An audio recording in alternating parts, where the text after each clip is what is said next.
pray is such a huge catalyst. And sometimes I think we underestimate the value of prayer in our lives because, when we feel unloved, we know that there is somebody who loves us no matter what, no matter where we are, and that is God. Now, again, when you're depressed, you don't hear that. That Right. that feels like a lie because your brain is lying to you. But when you talk with God, when you're able to speak with Him honestly about what you're dealing with, I think that there can be something powerful can happen within that environment. So don't underlook the power of prayer. Hey there, it's Faith Talk Today. I'm Rick Probst. Hope you're having a wonderful Atlanta weekend. This guy makes me laugh. He also makes me cry.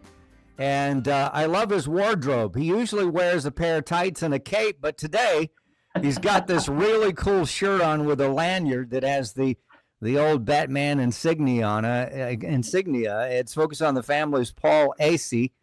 He is a movie reviewer with Plugged In and part of Focus on the Family. He's an author. We're going to talk about one of his books. He wrote it a few years back, but it's a good one. It's called Beauty in the Browns, Walking with Christ in the Darkness of Depression. He's also written for Time, Washington Post, and Christianity Today. And he's got a book out, too, that we may touch on, God on the Streets of Gotham.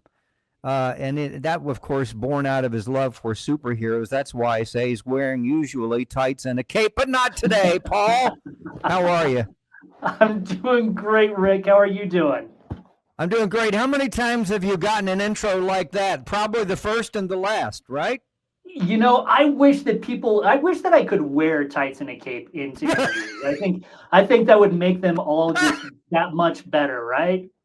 Swing in, maybe have a little smoke bomb that I can walk in through the smoke, the billowing smoke. I'd be all over that. Who at Focus do I need to talk to get that done? Because, we know quite a few people, right? John Fuller, Lisa Anderson, and just so many folks. There's got to be somebody at the top that I could say, hey, Paul really needs this. It's not a want, it's a need. It's a need. That is exactly right. Maybe have some theme music, the old Batman 1960s theme. I'd be all over that. I love that. When I was a kid, I think it was 66 or 65. I can't remember when it came out, but it came usually out in two nights.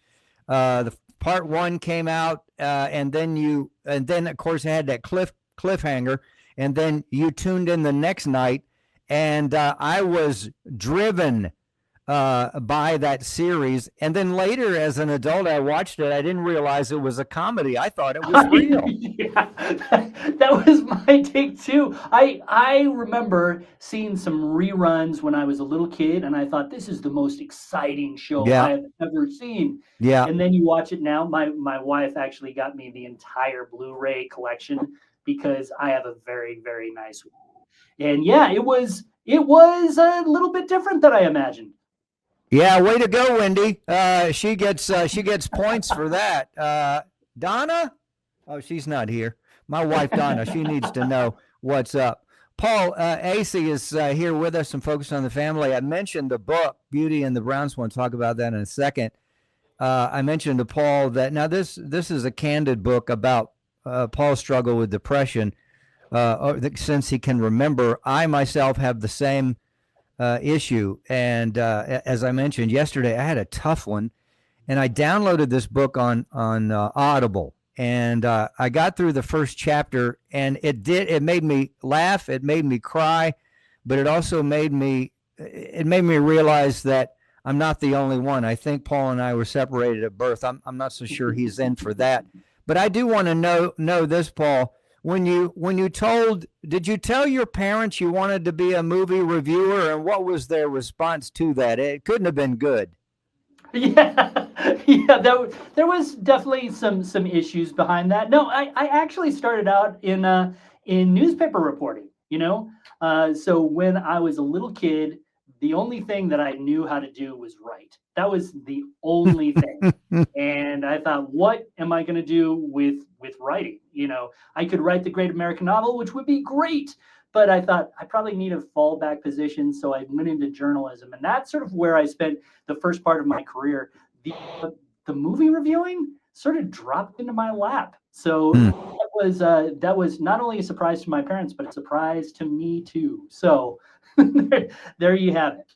I would imagine that gatherings and parties, etc., folks that don't know you and you introduce yourself and you say, maybe you don't say it, but movie reviewer, and they're thinking, man, that's a gravy job. How'd he get that one? Well, I was telling somebody here at the office, you know what? I have to go home and watch a movie. I'm really about the only person who can get away with saying that and knowing that I'm still on the clock. It's a very, very strange job, and it does make me, the thing that actually I don't ever really know how to answer it because I just draw a blank, but they say, okay, so what's your favorite movie? Hmm. And man, when you see so many movies, you say, well, define favorite. Is it like the best movie? Is it your favorite movie when you were a kid and all that kind of stuff? Or is it something that you really liked this year? It can be a tricky question. Yeah, it is a tricky one. Paul Asay with us from Focus on the Family, and would love to chat. We got to have you back and just we chat, not even have a direction. We won't even have a direction. We'll just chat and talk and laugh. I think we'll have a great time. Can folks still follow you on X at AC Paul? They can. Now, I'll be honest, I haven't updated my profiles much lately, but I do plan on doing that again because it's something every 21st century person needs to do, I guess. So if you do try to respond to me there, be patient because I will get back to you. Hey, also I want to bring up that we do want to talk about this book, but I also want to talk about a little bit, and we may talk so much we'll make this into a two-parter, but we want to talk about the family and the navigating as parents, navigating with media and screen time. Some really good stuff. I saw an interview with Paul. I think he was on Focus on the Family. It's an older interview, but he makes a great point where he talks about our smartphones can distance us and separate us, and that includes our kids and grandkids. But when we get together and watch the big screen together, sometimes God can work in our lives, and we can just enjoy family time and have a good time. But we're going to talk about that in a second. Paul struggled with and still at times struggle with depression. And if you read his book, and I would recommend that you either listen to it or read it. Maybe you don't have this challenge, but no doubt you have somebody in your family or somebody that you know. The World Health Organization says that depression is the leading cause of disability worldwide.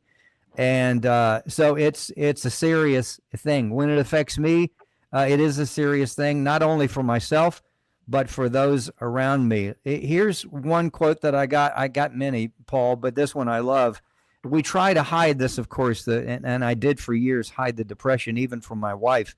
She couldn't figure it out, but she definitely knows for sure now, and she still loves me. But this quote says, "We are like vampires, only moodier." And I thought, that's almost a tattoo right there. Yeah, I think it really is true. The quote was really talking about just how people who struggle with depression, they do tend to get a little bit dark. They do tend to get pretty withdrawn in themselves. And I think that that's one of the hallmarks, at least in my own journey with depression. We can really withdraw, and we can also make the people around us suffer a little bit. And that is because the loved ones that we are with, they don't know how to help. They don't know necessarily what they can do to help our journey. And so it can be literally draining for loved ones in a depressed person's life because yes, they're trying to help so much that there doesn't seem to be anything that sometimes they can do. It can be a huge struggle. I do think that when you're talking about the issue of depression, it really does go far beyond the person who is actually depressed, because it has so much of impact on family, on friends, on your coworkers. They can They all, even if hiding it and hiding it to the best of your ability, there's going to be an impact on their lives. There's going to be a distance that comes between you, the depressed person, and those who love you. And that can be one of the biggest challenges, I think, of the condition of depression, quite honestly. Paul Asay's with us talking about his book, and it's an older book. It's not brand new, but it's a really good book. Beauty and the Browns, Walking with Christ in the Darkness of Depression. I love that you did bring up not only struggling with yourself, but also the people around us.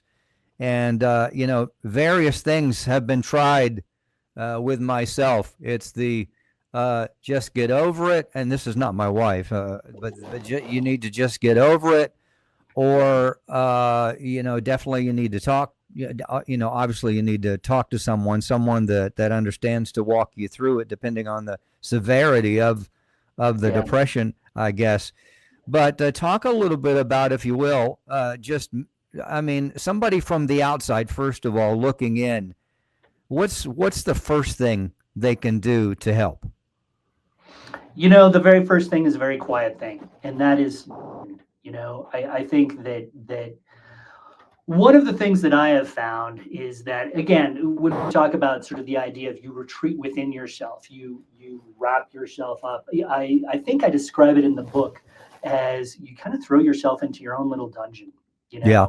One of the aspects of at least my depression is that you can feel worthless, you can feel unworthy of anyone's love, and that makes you want to just give everybody a break from yourself. You push away people who could really want to help you, and so you throw yourself into this dungeon. And it can be really it can be almost impossible to unlock that door. If you're a loved one, if you're a friend, if you're a family member who's trying to reach somebody who's depressed, they're locked in, and it can be really hard. What I tell people is probably the best thing to do is to, just be by that door, to let them know that you're going to be there for them, to listen to them, to reassure them, to say, listen, I am here for you.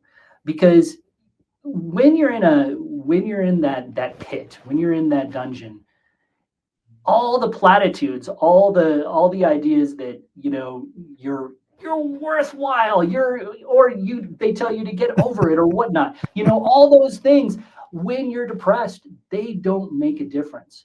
But what does make a difference is having that person who is there for you, who by their very mere presence, by just listening to you, makes you feel loved, makes you feel connected.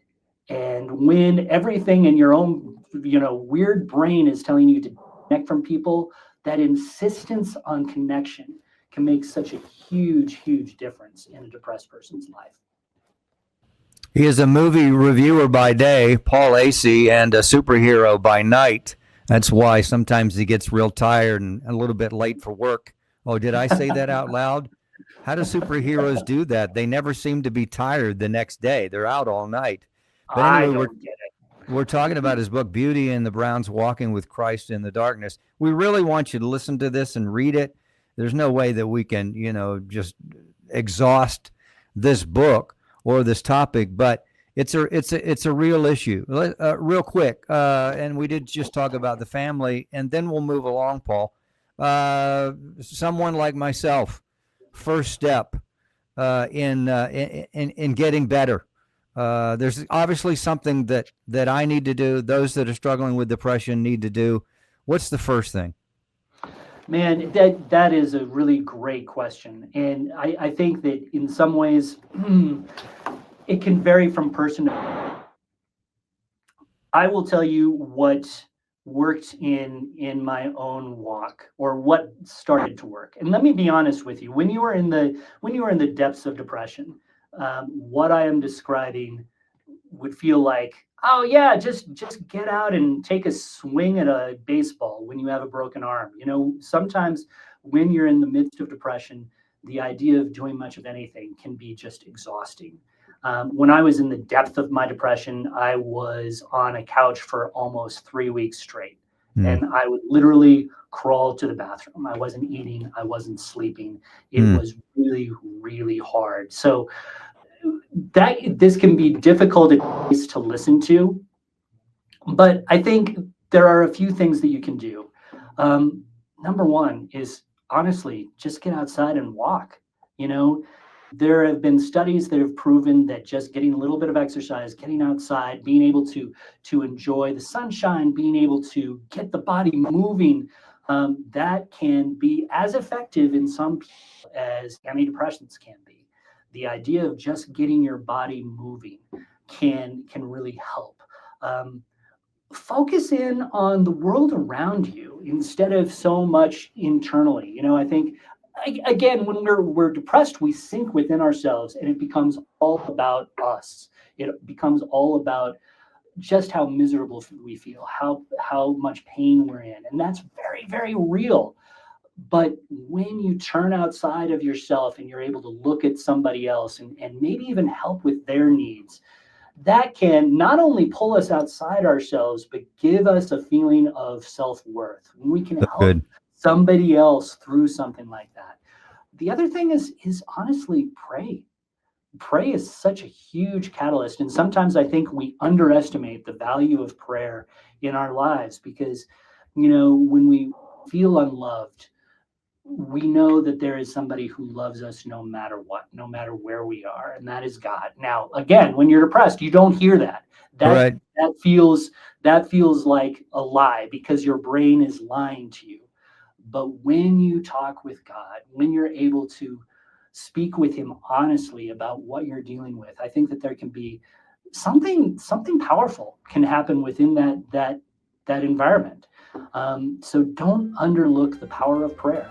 Hey there, if you're enjoying Faith Talk Today, make sure that you click the subscribe button to our YouTube channel and give this video a thumbs up. How's that? Yeah, and help us reach more people, will you? And catch the full audio podcast wherever you listen. Just search Faith Talk Today. New episodes get dropped every Monday morning. So thanks for listening. Now back to the conversation. I love that. Paul Asay with us. We're talking about Beauty and the Browns walking with Christ in the darkness of depression. So good. I love that you brought, and I was going to ask you, but you went ahead and you moved that direction. There have been times that I've had bouts of depression over the years, and you do feel like that not even Jesus, doesn't that sound ridiculous? Sounds a little ridiculous to me, but not even Jesus wants to be around you because you're not the life of the party. But that's far from the truth. In fact, it's a lie. I appreciate you bringing that out in the book. Listen, folks, if you're watching or listening, I want you to get this book. And even if you just keep it on the shelf for a time when you run into somebody, that's probably not a good thing to say. But Beauty and the Browns, Walking with Christ in the Darkness of Depression. Myself, I love to read the old-fashioned way, turning pages, but also I love places like Audible and Amazon where you can, well, that is Audible, isn't it? Where you can listen to the book, whether you're mobile, driving or whatever, or you just can't, I just can't read one more thing because we all get on our phones and on our laptops and work computers and we're reading all day long. But listen, truly listen. And if you're struggling with this, listen for yourself. If you know somebody in your family, a loved one, and I know Paul, we're not going to get into this, but I know one of his boys struggled severely and still struggles. And I appreciate the bringing that up because, not only is it tough to, and you feel bad about being depressed, and then you really feel bad when one of your kids gets it as well. I've been there, done that, and it's heartbreaking. And, this is not funny what I'm about to say. Then you get depressed about that. And so, but it's a really good book. And I obviously haven't finished it because I downloaded it yesterday, but I'm working on chapter 2, Beauty and the Browns, Walking with Christ in darkness, in the darkness of depression. Good stuff. There was one more thing I was going to ask you. I love, by the way, when you listen or read, you'll see that And I love how Paul says this, that his wife, Wendy, loved and loves CCM radio. And that is Christian radio where, in one song, it fixes your life. And then you listen to that all day long and you fix the world, basically. But he said CCM radio is like being stuck on Disney's Small World ride. And I about fell out of the chair when I heard that. And I had to immediately type that in my phone so that I could remember it. And who here has ever been to Disney and going, I'm not going on Small World because anyway, just good stuff. All right, Paul Asay, focus on the family. Let's talk about those mobile devices.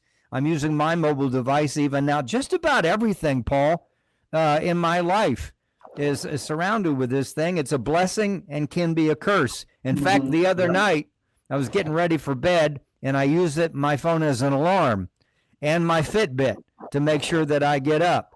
Well, because I'm 65, I sat it down, and I had turned the ringer off, and I couldn't find it. And I asked my wife, dear, have you seen my phone? No. Well, she can't find her own phone. So I'm going, it's here somewhere. Well, it's also black, and it blends in with some of the love seat and the sofa. And so I'm feeling around. I've got the lights on. I'm panicking because I want to go to bed. I got to get up in the morning. I listen to music. I watch YouTube. I read stuff. I listen to stuff. It's all on my phone. It is a godsend, but it can also be a wall or a boundary with other people. So let's talk about, and particularly we're talking about parents, right? And even grandparents, I guess you could kind of throw them in the mix. Navigating media and screen time. How do we do that when your kids are old enough to have a smartphone and they've got it? It's really an appendage on them. Yeah. How do you manage that real quick? So this is a great question, because I think it's something that lots of kids struggle with, lots of teens struggle with, and let's be honest, lots of adults struggle with it. Yeah. And that, I think, is where the conversation needs to begin, because it is one thing to tell your 16-year-old you are on your phone too much. That is going to be a recipe for some very difficult conversations, yes, even if it's completely true. But when you say, you know what, I think we're all on our phones too much. I think I have a problem with this and I need to back away. Why don't we do this together as a family? That's an easier conversation to have. And usually it's a very, very important conversation for us all to have. We are just so reliant on our screens. And you're right, Rick, they are wonderful things, but they can really take us away from, I think, when you're looking at a screen all the time, we sometimes mistake that for actual person-to-person relationships. And that's not what it is. Paul Asay with us, focus on the family. Plugged In, you can go to pluggedin.com and check out what's going on there. Of course, you can follow and go to Focus on the Family. There's a lot of resources there. At times we tend to, especially if you want to call us the Christian community, the body of Christ, whatever, it's either all or nothing. And we can look at it and go, okay, well, the phone's of the devil, so you can never watch and use that phone again. And we toss it in the trash and the rest is history. But that's not how you fix the issue at all. And so, yeah. and we can also witch hunt on media, and not all media is bad. And I think you're right. I think there are times when we watch too much stuff and we just need to back off a bit. Let's talk about media. Can it help us at all in our connection and relationships? Absolutely. I think it really can. When we talk about, we just talked a little bit about screens, and I think that's an important place to sort of springboard off of. One of the wonderful things that we have the ability to is we walk around with these magic devices in our pocket that can do so many things. As you say, they can wake us up. They can count our steps. They can measure things along the wall. They are amazing things. But the little screens are inherently isolating because they're meant for you. And so oftentimes in the average family, you might have, if it's a 4-person family, you might have 4 people watching their own individual phones, sunk in their own individual worlds, right? And that is a recipe for separation. these screens can separate us. But when you go into a theater, when you sit down in a living room to watch a movie that you all love, that can be a catalyst for togetherness, and especially if you're watching a really good movie that may have some fantastic messages that you can talk about it afterwards. That is a really great catalyst for family connection. I was just rewatching The Wild Robot, which came out last year. It's a movie by Chris Sanders. It's a beautiful movie that's really fun for the kids, but it has some profound messages about parents as well. And I think that can be, when you look at certain movies that have some really strong messages that you can talk about together as a family, man, some of my favorite memories, honestly, as a father, were watching films with my kids. Yes. Helping them to see the beauty in a movie that I watched. There's a little piece of you that can come across in the times together, and especially the time spent afterwards talking about it. Good stuff.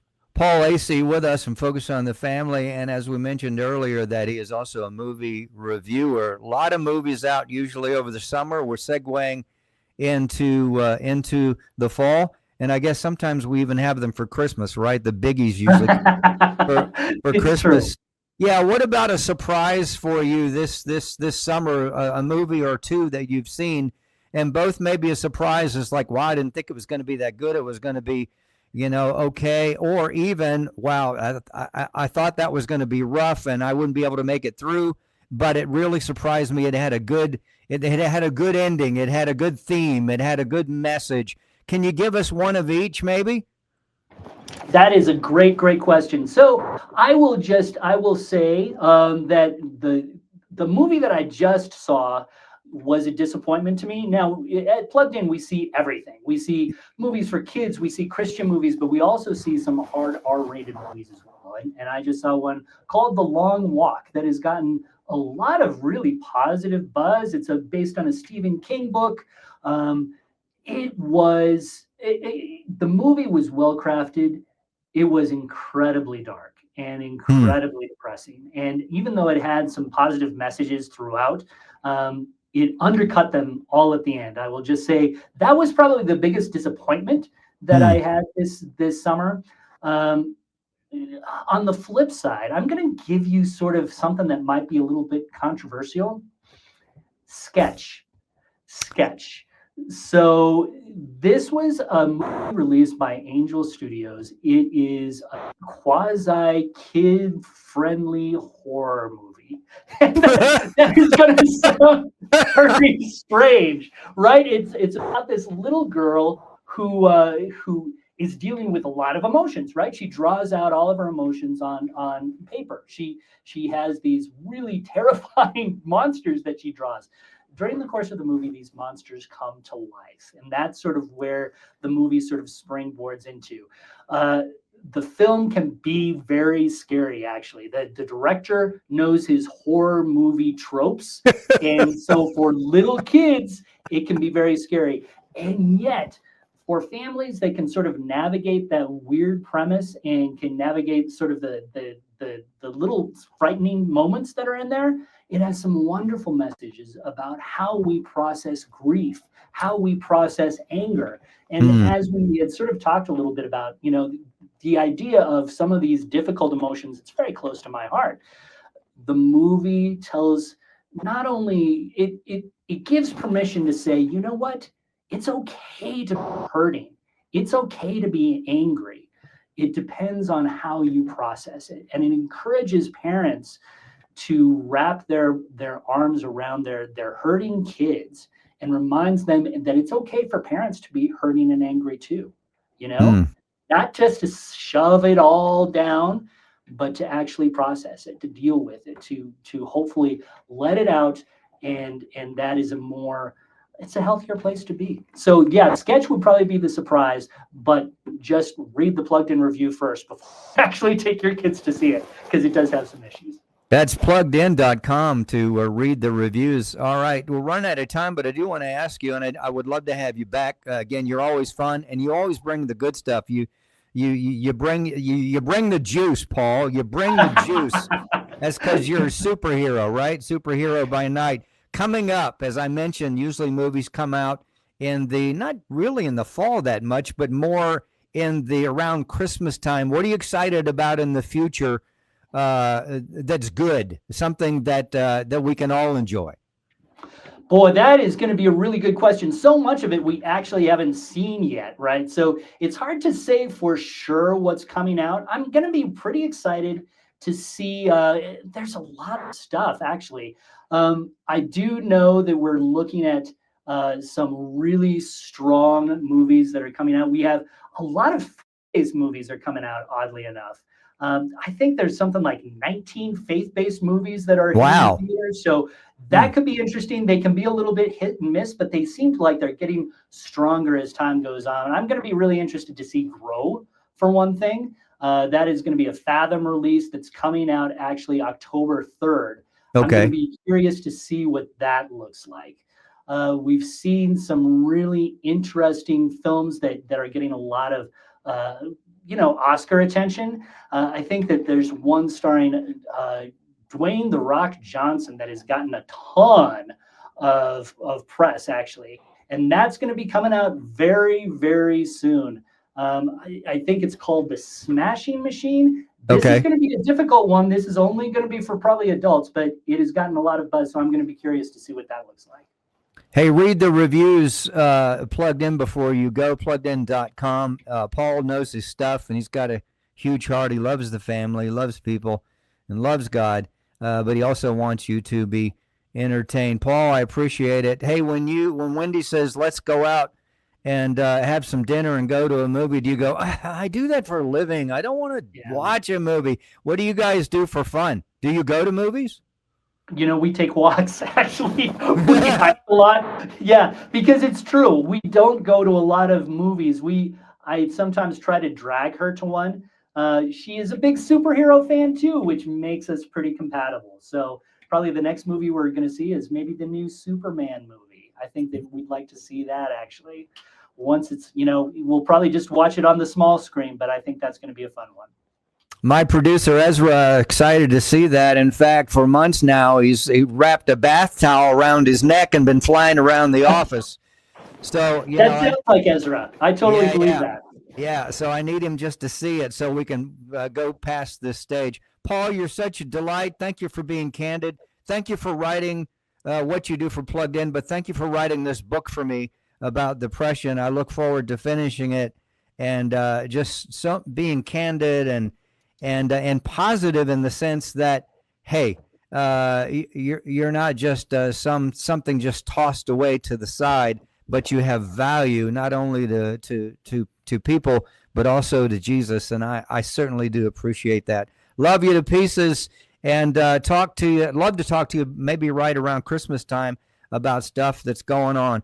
Paul Asay there, Focus on the Family, pluggedin.com. Also get his book. And you can get that, anywhere you get books. I listen to them on Audible. It's and I get nothing for that except for the fact that that's easy for me.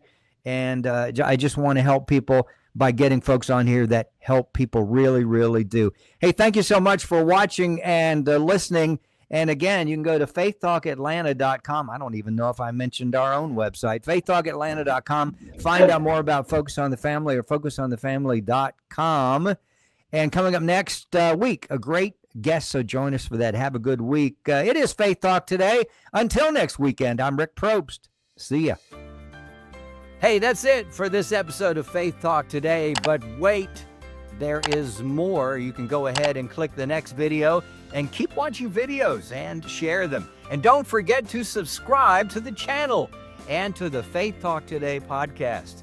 And we'd love to connect with you online. Just follow us at Faith Talk Atlanta. We're on all the socials. Hey, thanks for tuning in. We'll see you next time on Faith Talk Today.